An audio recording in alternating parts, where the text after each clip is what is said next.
Olá, caríssimos irmãos e irmãs que acompanham este grupo de reflexão. Queremos, neste sábado da terceira semana do Advento, refletir sobre o texto do Evangelho, que é Lucas, capítulo 1, versículos de 5 a 25. É o relato do anúncio do nascimento de João Batista ao seu pai Zacarias pelo anjo Gabriel. Esse texto é o início narrativo do Evangelho segundo Lucas. Os versículos 1 a 4 constituem o prólogo, no qual o evangelista explica as motivações para o seu escrito e faz a dedicatória a Teófilo, o misterioso destinatário da obra, de modo que a narrativa propriamente dita começa a partir do versículo 5º. E o primeiro episódio do Evangelho é este que lemos na liturgia de hoje, o que lhe confere bastante importância. Esse texto deve ser lido em paralelo com o anúncio do anjo a Maria. Por isso a liturgia apresenta um após o outro. O anúncio a Maria será o evangelho da liturgia de amanhã. É típico de Lucas apresentar acontecimentos e personagens de modo paralelo. Isso para ajudar o leitor a perceber as semelhanças e as diferenças. Por isso temos duas narrativas de anúncio de nascimento tão próximas e parecidas, mas ao mesmo tempo tão diferentes. A primeira tem um sacerdote ancião como destinatário e acontece no solene espaço do Templo de Jerusalém.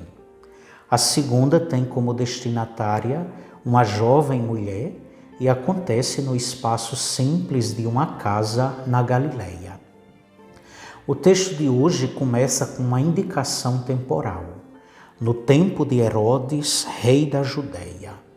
Com esse dado, Lucas quer mostrar que Deus age na história. Na concretude dos acontecimentos, por mais controversos que sejam, por mais sombrios que sejam os momentos da história, ela é sempre o campo do agir de Deus. A história da salvação é esta, na qual nós estamos inseridos e que devemos transformá-la, conforme nos ensina o Evangelho, que é a pessoa e a mensagem de Jesus. Depois da indicação temporal, o evangelista descreve os primeiros personagens de seu relato. São Zacarias e Isabel, um casal ancião e sem filhos, porque a mulher era estéril.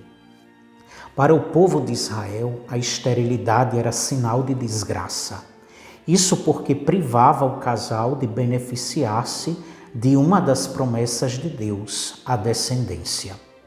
Por isso, a esterilidade era motivo de exclusão e humilhação. Tanto que o texto termina com as palavras de Isabel dizendo que, ao conceber a criança, Deus estava tirando-a da humilhação pública. Na verdade, Zacarias e Isabel são apresentados por Lucas como imagem de Israel, especialmente o resto fiel de Israel, um povo humilhado por tantas dominações, como a romana, a dominação da época, mas fiel à lei e confiante nas promessas de Deus. Por isso eles são descritos como justos diante de Deus, e quando Zacarias recebe o anúncio, o anjo diz que a oração dele foi ouvida. Quer dizer que eram pessoas perseverantes na oração, não obstante as humilhações que sofriam. E Deus escolhe especialmente os pobres e humilhados para revelar a sua força e transformar a história, dando a Zacarias e Isabel a graça de conceber um filho profeta. O anjo descreve a vida e a missão de João como um profeta, nos versículos 15 a 17. Além do estilo de vida sóbrio e asceta, o anjo indica a função de redirecionar o povo para Deus para reconhecer e acolher o Messias futuro. E essa é a missão do precursor. Na verdade, Lucas é o evangelista que melhor descreve João com esta função de ser o precursor do Messias, o precursor do Salvador.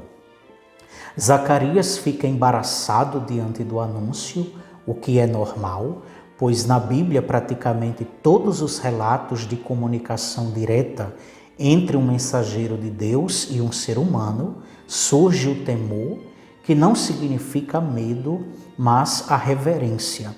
É o reconhecimento da grandeza de Deus e da pequenez humana diante desta grandeza. Zacarias faz praticamente os mesmos questionamentos que faz Maria. Também ela questionou como aconteceria o que estava sendo anunciado pelo anjo. Como questionaram os grandes personagens do Antigo Testamento, como Moisés, como Jeremias, por exemplo. A Zacarias é dada a mudez como consequência da incredulidade, mas acredita-se que seja um artifício literário do evangelista. Provavelmente ele está reservando espaço para Maria ser a primeira pessoa no seu evangelho a louvar a Deus com toda a intensidade do ser. Por isso, o cântico de Maria precede o cântico de Zacarias, apesar do nascimento de João, precedeu de Jesus. E o texto vai mostrar a língua de Zacarias sendo destravada exatamente quando ele começa a louvar e bendizer a Deus, culminando com o belo cântico do Benedictus. Acolhamos, portanto, irmãos e irmãs, esta bela página do Evangelho de hoje como um convite à esperança e à fé no agir misericordioso de Deus na história, colocando a nossa vida ao seu serviço. Que saibamos reconhecer o agir de Deus no cotidiano e que sejamos agentes de suas intervenções, vivendo como Jesus ensinou. Que o Natal que se aproxima nos proporcione isso e renove em nós o ardor, o fervor e o compromisso de vivermos como os seus seguidores e seguidoras, transformando o mundo à maneira de Deus.